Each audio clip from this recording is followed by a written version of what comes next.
A partir de este momento y durante los siguientes 30 minutos nos transportamos en el tiempo. Este es un programa sobre la historia del Poder Legislativo y otros hechos de gran importancia para la memoria de nuestro pueblo, donde se destacan los momentos más relevantes del Parlamento venezolano, sus protagonistas, estructura, sus diferentes sedes, partidos políticos, historia, curiosidades y anécdotas, desde principios del siglo XIX hasta el presente. Historia del Parlamento y algo más. Además de conocer la historia de nuestro Poder Legislativo, damos a conocer las efemérides más relevantes en nuestro país, destacando las correspondientes al ciclo bicentenario de nuestra América, resaltando el gran patrimonio histórico-cultural en la vasta colección artística arquitectónica del Palacio Federal Legislativo, sede de la Asamblea Nacional. No existe un estandarte soñar si se es grato el sol. Muy buenos días, hoy lunes 1 de junio de este año 2026, en nombre de la directiva de la Asamblea Nacional, de la Oficina General de Participación Ciudadana, de la Dirección de Cultura, les habla el historiador de la Asamblea Nacional, Peter Mendoza, y hoy tenemos un programa bastante especial, el Antonio José Sucre, un diputado admirable, homenaje al gran mariscal de Ayacucho, 4 de junio del año 1830, con motivo de su paso hacia la inmortalidad, este vil asesinato que trastocó la historia de este continente. Y vamos a destacar una faceta poco conocida de este gran venezolano, este gran cumanés, este gran americano. Siempre conocemos a Sucre como el gran mariscal de Ayacucho, ese gran estratega militar, ese gran político, ese gran diplomático, un hombre que hacía las paces con el enemigo y sabía resolver negociaciones en las que otros fracasaban. Este es el diputado admirable, aquel congreso admirable que se instaló en enero de 1830, cual fue un intento, algo desesperado, pero realmente valioso para salvar la unidad de la Gran Colombia. Y para este programa tan hermoso, tan especial, este homenaje a este gran venezolano, este gran americano, nos acompaña esta obra que se encuentra acá. Esta obra es de mi padre, inspirado en la obra de Martín Tovar y Tovar, el retrato de Antonio José Sucre, que se encuentra en el Salón Elíptico en el Palacio Federal Legislativo. Mi padre se inspiró en la obra y le hizo unos pequeños cambios, como la parte de la empuñadura de la espada y un poco más el carácter que refleja de este gran venezolano. Y bueno, esto es la imagen, pero el retrato es un poco más grande y es óleo sobre tela, la misma técnica del maestro Tovar y Tovar.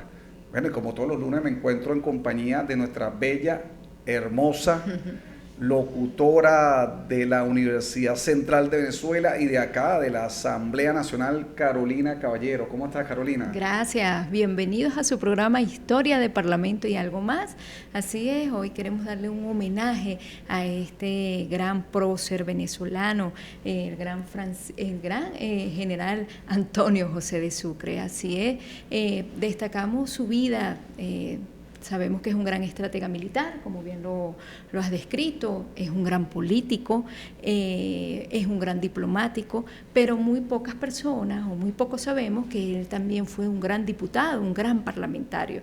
Así que como nuestro programa se llama Historia del Parlamento y algo más, queremos destacar esa faceta de nuestro querido gran... El presidente del Congreso. Sí, también presidente de ese Congreso que se instaló en enero de 1830, conocido como el Congreso Admirable. Entonces vamos a hablar un poco resumidamente, porque es poco tiempo, sobre su vida y vamos a destacar ese papel fundamental como político, sobre todo como diputado y parlamentario. Esta obra mi padre la tituló Antonio José Sucre, el Mariscal de la América. Mariscal de la América. Está inspirada en el retrato de Martín Tovar y Tovar, como antes dije. Mi papá le colocó la parte de las manos, empuñando la espada, y le hizo algunos cambios a esta maravillosa obra que refleja el carácter de este gran venezolano. Efectivamente, vamos a hacer una breve biografía porque es complejo. Sucre, como la gran mayoría de nuestros próceres, nace a finales del siglo XVIII. Sucre nace el 3 de febrero del año 1795. Él viene de una familia noble cumanesa, su padre es militar, son los Alcalá, Sucre es Alcalá, que incluso aún existen esos apellidos en el oriente venezolano. Y a orilla de Manzanares va a iniciar lo que sería su larga vida.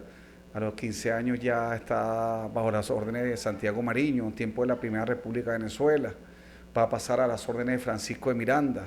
Él va a estar en el sitio de Valencia, en la batalla de Valencia, que va a ser una de las primeras de la Guerra de Independencia en Venezuela, en julio del año 1811. Va a ser un bautizo de fuego para Sucre. Eso que va a estar de muy joven, 15 años, viendo la crudeza, la barbarie de la guerra. Va a estar desterrado posteriormente, después cuando cae la Primera República de Venezuela. Va a mantener la lucha en los tiempos de la Segunda República de Venezuela. Incluso él va a un naufragio, Carolina. Él cae al mar Caribe, su barco naufraga y es salvado por unos pescadores orientales. Así que su vida está destinada, porque pudo haber muerto ahogado en ese naufragio. Sucre va a estar destacado en el sitio de Cartagena de Indias, de agosto a diciembre del año de 1815, asediado por Pablo Morillo. Va a estar a las órdenes de Francisco Bermúdez, que va a ser el último defensor de la plaza de Cartagena. Va a estar en las Antillas, también organizando la expedición de los Cayos. Eso quiere tener una carrera realmente meteórica. Tanto así que ya hacia 1818, Bolívar, a él le preguntan, estando en los llanos, que se acerca el general Sucre, y Bolívar dice que general Sucre, ¿cuándo ascendió? Y efectivamente había hecho una carrera a la par, o sea, no necesariamente Bolívar tuvo al conocimiento todos los ascensos militares, un dato interesante, o sí. Lo hizo, pero no se acordaba. Claro. Pero al conocer a Sucre poco a poco, muy joven, Sucre, poco a poco, fíjate que Sucre ya pasa a ser, en 1820, el artífice del Tratado de Regulación de la Guerra, una alta responsabilidad ante el Reino de España, ante Pablo Morillo. Ese documento que Sucre forja con sus propias manos y pensamiento es lo que sería en el siglo XX la Convención de Ginebra. El Tratado de Regulación de la Guerra da la vida a las personas que están rendidas, se les resguarda sus vidas, se les da alimento, se les da albergue, el canje de prisioneros de guerra, respeto a sus derechos humanos, en fin, eso es bastante adelantado para su tiempo y Sucre lo hace. Sí. Empieza a tener dote no solo de militar, sino de político y diplomático. Ya a esa altura Bolívar se da cuenta de que es un oficial brillante, incluso Bolívar dice, estoy dispuesto a sacarlo a la luz, teniendo conocimiento que un día rivalizará conmigo, y así efectivamente fue. Este hombre hacia el año 21 va a ser el destacado por el Libertador mientras Bolívar emprende la campaña de Carabobo, él va a estar destinando la campaña del sur. Él va a liderar la batalla y la campaña del sur en el territorio ecuatoriano, de Popayán hacia el sur, hacia Quito, lo que sería la batalla de Pichincha, que es el 24 de mayo del año de 1822. Un joven oficial que se va a entender con Aymerich, uno de los más grandes oficiales que se encontraba al sur del reino de España, y le va a dar una capitulación honrosa a las fuerzas españolas. Él posteriormente va a estar en la campaña del sur con Bolívar, en el Perú, va a estar junto a Bolívar en la batalla de Junín, el 6 de junio del año de 6 de agosto del año 1824, y repetidamente va a liderar la batalla de Ayacucho, porque Bolívar es destituido por el Congreso y vuelve a Lima, y Bolívar le deja la tremenda responsabilidad de liderar el ejército libertador al triunfo definitivo aquel 9 de diciembre de 1824 en Ayacucho. Sucre va a ser el primer presidente prácticamente de Bolivia, fíjate. Él va a alcanzar los más altos grados militares y políticos de su tiempo. El Congreso peruano le otorga el título de Gran Mariscal de Ayacucho a principios del año 1825. Elogio, paraja militar, reconocimiento tienen vida.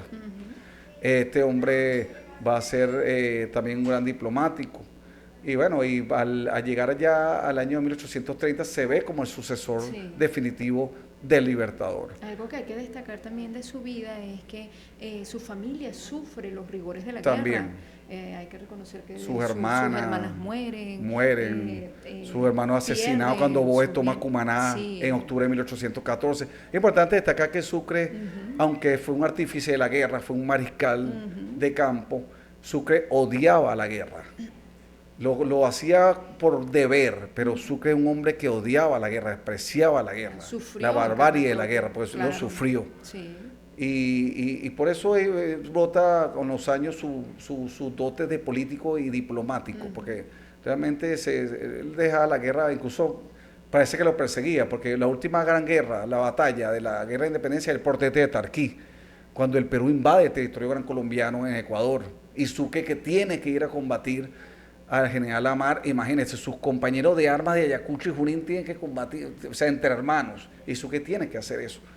Aunque Sucre, afortunadamente, con su dote diplomático, no extermina ese ejército de hermanos, sino más bien le concede una rendición honrosa. Cosa de gran mariscal, se sabe su dote magnánimo. Vamos a ubicarnos, Rumazo González, este gran historiador ecuatoriano, nos narra cómo fue la instalación de este Congreso Admirable a principios en enero del año, final de enero del año 1830. Sí, nos dice Romanzo González que se instala, o sea, el Congreso el día 20. El Libertador y los 47 diputados se trasladaron a la catedral a oír la misa del Espíritu Santo. Enseguida procedieron a elegir dignatarios. A Sucre como presidente del Congreso, el obispo de Santa María, José María Esteves, como el vicepresidente, el secretario, el coronel Burgos. Culminó así el ir de Antonio José de Sucre a través de la historia. Acababa de otorgársele la dignidad suprema de dirigente de legisladores, en consecuencia de su éxito como general y de su labor como estadista en Bolivia. Solo el Libertador le superaba en honores, merecimientos y glorias. Fíjate que nos dice que también que el Libertador presenta su mensaje que fija 2 puntos sustanciales, lo que ha de hacerse respecto del futuro y la importancia de elegir otro presidente, puesto que él, Bolívar, abdica en forma irrevocable para el futuro. Entonces nos dice que me ruborizo al decirlo, decía Bolívar, la independencia es el único bien que hemos adquirido a costa de lo demás, pero ella nos abre las puertas para reconquistarlo bajo vuestros soberanos auspicios, con todo el esplendor de la gloria y de la libertad. Ardua y grande es la obra de constituir un pueblo que sale de la opresión por medio de la anarquía y de la guerra civil, sin estar preparado previamente para recibir la saludable reforma a que aspiraba. Fíjate el compromiso de tal Congreso instalado. Entonces, también nos sigue diciendo Romanzo González que en lo relativo al sucesor suyo, Bolívar señalaba, es decir, ya veía a Sucre como su sucesor. El magistrado que escogéis será sin duda un iris de concordia doméstica, un lazo de fraternidad, un consuelo para los partidos abatidos. Todos los colombianos se acercarán alrededor de este mortal afortunado. Él los estrechará en los brazos de la amistad, formará de ellos una familia de ciudadanos. Yo obedeceré con el respeto más cordial al de este magistrado legítimo. Lo seguiré cual ángel de paz. Lo sostendré en mi espada y con todas mis fuerzas. Excelente palabra del gran historiador Romanzo González, donde el Libertador está siendo citado. Y vamos con una canción de la época, una canción que conoció Sucre, una canción que se bailó en Bogotá y en la Nueva Granada y en los espacios de la Gran Colombia del año 1819 hasta el 1830, que es considerado el himno de la Gran Colombia, la Marcha Libertadora.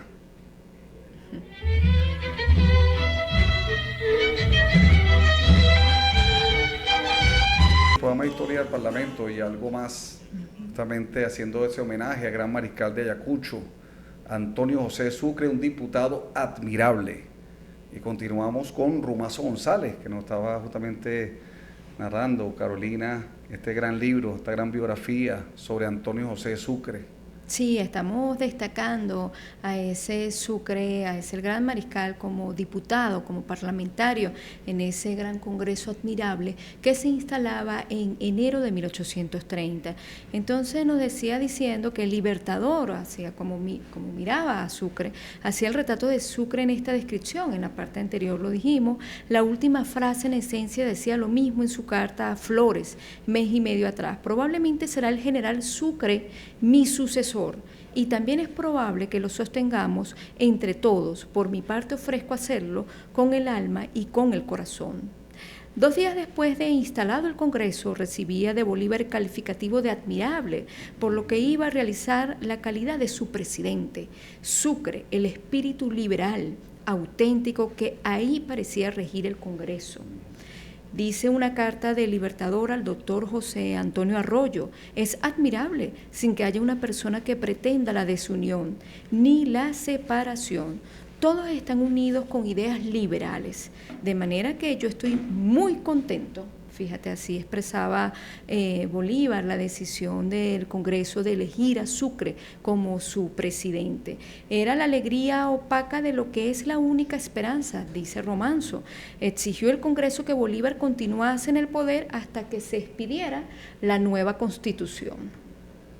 Bien, nos sigue diciendo Romanzo González con respecto a el Congreso, la instalación del Congreso, que este es un Congreso que dura varios meses, y nos dice que el 29 se expide la nueva Constitución y que el Libertador califica de muy liberal y acertada. El 30 de ese mes, Sucre renuncia por carta a la presidencia del Congreso. Entonces, claro. El 30 de abril, si no me equivoco. Sí, 30. Claro, debemos explicar que él va a una misión a Venezuela. Sabemos ya los movimientos que ocurren de separación de la Gran Colombia por parte de, en ese momento siempre decía muy bien Bolívar, ¿no? Más temo a la paz que a la guerra, ¿no? En esos momentos, porque bueno, va nuestro gran mariscal acompañado también precisamente con el vicepresidente del Congreso, y se acerca hasta nuestro territorio para poder mediar, pues, con, en este caso, Mariño. Es importante destacar que Sucre va como presidente del Congreso. Correcto. Él va representando el Congreso. Sí, y bueno, ocurre un impasse donde realmente no se le deja entrar al territorio venezolano. Bueno, no, el por supuesto, muy aireado, muy ofendido. Porque él tiene el claro, investido militarmente como el gran mariscal de Ayacucho. Así y está investido como diputado y presidente del Congreso de la Gran Colombia. Así es. Fíjate que nos dice ante eso, para poner el contexto, que el mariscal y el obispo atraviesan la línea fronteriza del río de Táchira y llegan a la población venezolana del Táchira el 13 de marzo. Al día siguiente se le presenta al comandante Perdomo para notificarle al nombre del gobierno que deben retroceder. Entonces, bueno, realmente esta situación es bastante incómoda. Sucre y Esteves rechazan esta medida inaudita en las revoluciones y en las guerras, y echan toda la culpa a los jefes que dirigen el trastorno en los departamentos del norte.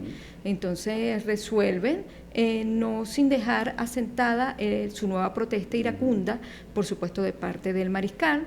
Ellos retroceden y por supuesto no logran entrar al Congreso, al territorio venezolano. Sin embargo, le escriben al Congreso para que estén al tanto de toda esta situación. Santiago Mariño, importante, pues, sí, porque Santiago Mariño, él inició su carrera militar bajo las órdenes de Santiago Mariño, oriental difícil, también. ¿No? Sí. Ahora Santiago Mariño está en contra de Sucre. Así es. Claro, Sucre está un rango superior a él y está una jefatura superior a Mariño, siendo un muchacho, básicamente. Sí. Recordemos que Sucre tenía 35 años de edad. Claro. En este momento. Aunque Mariño era general en jefe, el título de gran mariscal y presidente del Congreso es superior al rango político y militar de Santiago Mariño, y realmente existen esas rivalidades entre jefes militares. Para entender un poco esto, nos dice Romanzo González que por qué no se les dejó avanzar hasta Valencia, ¿no?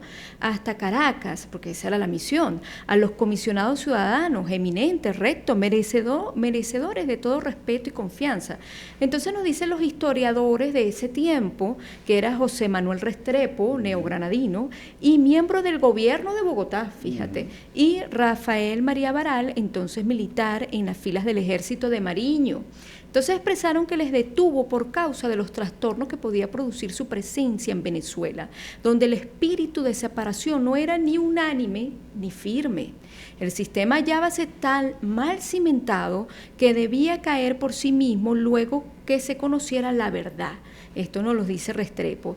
Después nos dice que no dejaron llegar a Sucre hasta Caracas, donde era esperado con ansias por los partidarios de la Unión, por temor de que su presencia provocara una reacción en favor del mantenimiento de la Gran República. Esto nos lo dice Rafael María Baral.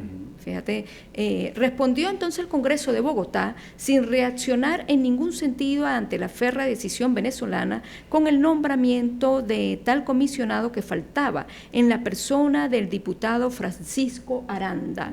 Por su parte, el régimen venezolano había designado también a unos personeros para la llamada Conferencia de Paz. En este caso, el general Mariño, Martín Tobar y Andrés Narvarte. Este último se excusó por enfermedad y en su reemplazo actuó el sacerdote Ignacio Fernández Peña, prebendado de la Catedral de Mérida. Bueno, así estaban los ánimos en ese entonces, en esa gran Colombia y, por supuesto, en territorio venezolano en el año 1830. Sí, fracasa esta iniciativa para medir los ánimos con Venezuela, entre Páez y Mariño.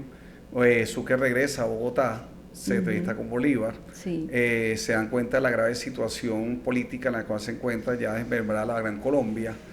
Al mes siguiente se separan, Bolívar decide dejar la presidencia, le acepta su renuncia ante el Congreso. Sucre ya había renunciado a la presidencia del Legislativo, Bolívar en este caso renuncia al Poder Ejecutivo. Bolívar emprende lo que sería su retiro ya hacia Puerto de Río, el pueblo de Honda, hacia el Magdalena vía Cartagena.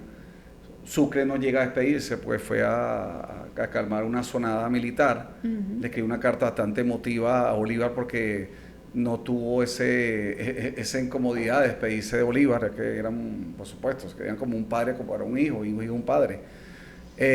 No se volverán a ver jamás. Sí. Bolívar emprende aguas abajo, vía Cartagena, y Sucre emprende su camino hacia Quito para ver a su familia, a su esposa y a su hija. Que antes de continuar, quiero decir que en el seno del Congreso, ¿verdad?, con eficacia mayor, sabe que se estaba realizando lo que sería la nueva Constitución, nos dice que los políticos operaban en el mismo sentido de impedir que alguno o algunos llegasen al gobierno. ¿Qué se quería? Que impedir que en este caso el sucesor de Bolívar era Sucre. Pues entonces se fijó una ley que para ocupar la presidencia, fíjate, se requería la edad de 40 años. Entonces Sucre tenía 35, de esta manera que de una manera baja y ruin se impidió que Sucre fuese el sucesor de Bolívar en el poder en Colombia. Y el cumanés no tenía sino 35, además que por añadidura se exigía haber residido en la República a lo menos 6 años antes de la elección. Sucre apenas tenía 2 años. Sí. Entonces, es una manera política. Bueno, justamente, Sucre se retira, va hacia Quito. La conspiración estaba en marcha. Ya se sabe si Sucre tomaba el camino de Cali y Puerto Buenaventura hacia el Pacífico, estaba siendo esperado allí. Se dice que si tomaba embarcación hacia Cartagena también iba a ser esperado allí, y tomó el camino hacia Pasto. Los pastusos, los cuales siempre fueron contrarios a la República, y Sucre había sometido tantas veces, eran grandes enemigos del mariscal, pero la conspiración estaba por dentro. Sucre va vía Popayán hacia Pasto. De hecho, el Mosquera, que iba a tomar la presidencia ejecutiva, se cruza en el camino. Mosquera, que iba a Bogotá, iba a durar tan solo pocos meses en la presidencia. Y Sucre, la muerte lo esperaba muy pronto. Sí. Los complotados llegaron aquel viernes 4, trágico viernes, 4 de junio de 1830, muy de temprano. Sucre tenía una pequeña escolta, está acompañado de un diputado. Sí, muy pequeña. Esa mañana trágica lo llaman por su nombre, General Sucre lo llama. Cuando él voltea, 4 disparos le dan a su humanidad. Uno le dan el corazón, otro le roza la barbilla, la oreja, otro la nariz, en fin. Sucre cae abatido de una manera cruel, su mula sale disparado. Los demás tratan de escapar, no sabían de dónde venían los disparos, hasta que ven en el celaje los cobardes que están ocultándose en la maleza, y de esta manera cobarde termina. Eso fue un asesinato que trastocó la historia de este continente. Bolívar recibe la noticia en Cartagena de Indias, y con estas palabras lo dice todo. Bolívar dijo: santo Dios, se ha derramado la sangre del Abel de América. La bala cruel que te hirió el corazón mató a Colombia y me quitó la vida. Como soldado fuiste la victoria, como magistrado la justicia, como ciudadano el patriotismo, como vencedor la clemencia, como amigo la lealtad. Para tu gloria lo tienes todo ya. Lo que te falta, solo a Dios le corresponde darlo. De esta palabra, sí. Bolívar se despide de gran mariscal de Ayacucho, Antonio José Sucre, y la América se despide de un diputado admirable como lo tenemos acá. Así que cuando la visita guiada, que entran al Salón Elíptico en el Palacio Federal Legislativo, vean el retrato de Sucre, no solamente vean al gran mariscal de Ayacucho, sino un diputado admirable y un presidente de Congreso ejemplar. Así es. Con estas palabras nos despedimos de nuestro programa Historia del Parlamento y algo más. Les recordamos, por favor, seguir a nuestras redes sociales a través de aquí de YouTube, somos Asamblea Radio, compartan, y también por Instagram, Poder y Leyes. Gracias por estar con nosotros y nos vemos el próximo lunes. Hasta la próxima. Hasta la próxima. Somos Asamblea Radio.